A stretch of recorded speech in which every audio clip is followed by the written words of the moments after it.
भारत पर जो वार करेगा वो पाताल में भी नहीं बचेगा।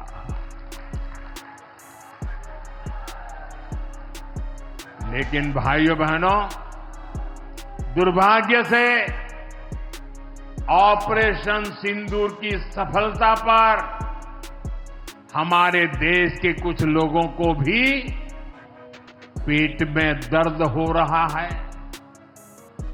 ये कांग्रेस पार्टी और उनके चेले चपाटे, उनके दोस्त इस बात को पचा नहीं पा रहे कि भारत ने पाकिस्तान के आतंकी ठिकानों को तबाह कर दिया।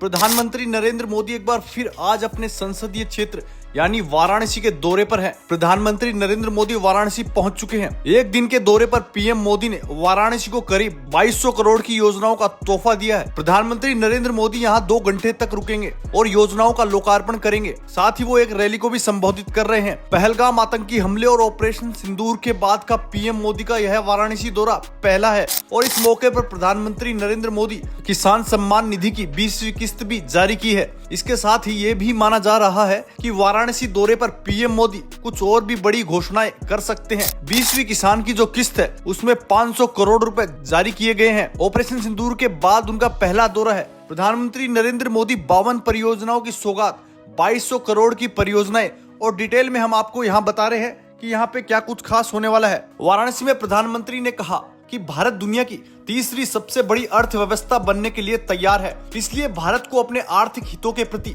सजग रहना होगा। हमारे किसान, हमारे लघु उद्योग, हमारे युवाओं के लिए रोजगार, इनके हित हमारे लिए सर्वोपरि है। सरकार इस दिशा में हर संभव प्रयास कर रही है। प्रधानमंत्री ने देश के आम लोगों और व्यापारियों से स्वदेशी का संकल्प लेने का आह्वान किया है। उन्होंने कहा कि वर्तमान में हर देश अपने अपने आर्थिक हितों पर फोकस कर रहा है। ऐसे में हम भी संकल्प ले कि वही खरीदेंगे और वही बेचेंगे जिसे बनाने में किसी न किसी रूप में किसी न किसी भारतीय का पसीना बहा हो। प्रधानमंत्री नरेंद्र मोदी ने आगे कहा कि वैश्विक अस्थिरता का माहौल है। सभी देश अपने अपने हितों पर ध्यान केंद्रित कर रहे हैं। भारत दुनिया की सबसे बड़ी अर्थव्यवस्था बनने जा रहा है और इसलिए भारत को अपने आर्थिक हितों के प्रति सजग रहना होगा। हमारी सरकार देश के सर्वोत्तम हित में हर संभव प्रयास कर रही है। जो लोग देश का भला चाहते हैं और भारत को दुनिया की तीसरी सबसे बड़ी अर्थव्यवस्था के रूप में देखना चाहते हैं, चाहे वो कोई राजनीतिक दल हो, तो उन्हें अपने मतभेद भुलाकर स्वदेशी उत्पादों के प्रति संकल्प लेना ही होगा। हम वही चीज खरीदेंगे जो भारतीयों के द्वारा बनाई गई है। हमें लोकल के लिए वोकल बनने की जरूरत है।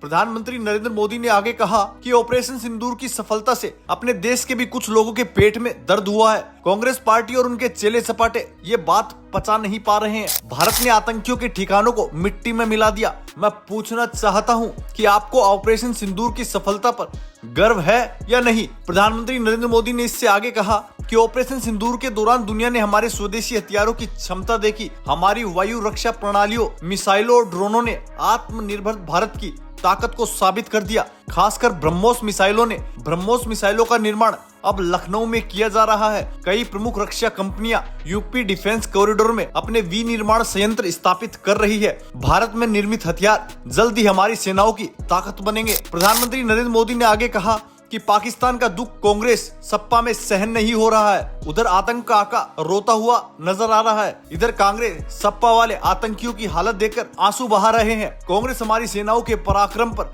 लगातार उंगली उठाए जा रही है। कांग्रेस ने ऑपरेशन सिंदूर को तमाशा कहा है। क्या सिंदूर कभी तमाशा हो सकता है? वोट बैंक और तुष्टीकरण की राजनीति में समाजवादी पार्टी कभी पीछे नहीं रही, ये सब आपको पता ही है। सपा के नेता संसद में कह रहे हैं कि पहलगाम के आतंकियों को अभी क्यों मारा। ये वही लोग हैं जो उत्तर प्रदेश में जब सत्ता में थे तो आतंकवादियों को क्लीन चिट दे देते थे। इन्हें आतंकियों के मारे जाने ऑपरेशन सिंदूर के नाम से भी परेशानी होती है। दोस्तों, क्या प्रधानमंत्री मोदी ने जो भी कहा क्या वो सच कहा? क्या आप मोदी की बातों से सहमत है? तो आप हमें कमेंट करके जरूर बताइए। अगर आपको ये जानकारी अच्छी लगी तो चैनल को लाइक और सब्सक्राइब जरूर करें।